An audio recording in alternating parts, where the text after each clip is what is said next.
Hayop. Baboy at manok. Kung bilangin mo yung paa nila, 100. Baboy at manok. Oo, 100. Yung baboy, apat lang. Kung bilangin mo yung 100 yung paa. kung bilangin mo yung ulo nila, 49. Oh. Ilang manok at ilang baboy. Ayun. 49 yung ulaw. Atin mo. Oh, kung bilangin mo yung paa, 100. Ilang manok, ilang baboy yun. Yung alaga ko ngayon. Ilang manok. Yung baboy, halimbawa, ilang lahat, ilang paa ba? 100. Pag bilangin mo naman yung ulo, 49. 49. Ang tanong ngayon, ilang manok, ilang baboy yung alaga ko? Alam ko yan, kasi may putol na pala, yung may putol Hindi, na wala. Normal. Wala, normal. Normal. 49 ba yan? Sige, kwenta kayo. Pangis mo ito. Nagano mo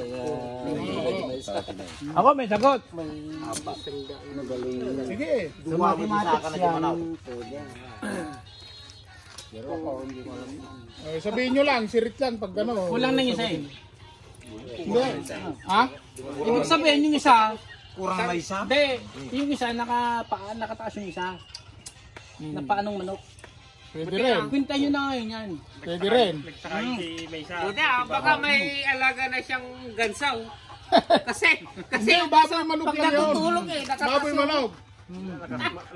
nakataas ka yung paa. Pagkatapos, Magkwenta muna kayo bago ko sagutin. Ilan ka? 149? Kung bilangin mo yung paa nila, 100. Pagsasamahin yung paa ng baboy tsaka ng manok Kung angkol. bilangin mo yung ulo nila, 49. Ang tanong ngayon, Yung ulo, 49. ilang manok, ilang baboy yung alaga ko? Kasi 100 daw yung paa. Kaya nga, wala na. Pero yung ulo, 49. lang.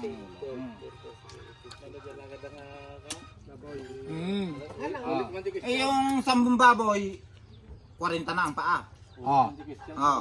Tapos yung manok, Hindi, may 100 daw na paa, balong eh. oo, 100 May na 100 paa. na paa.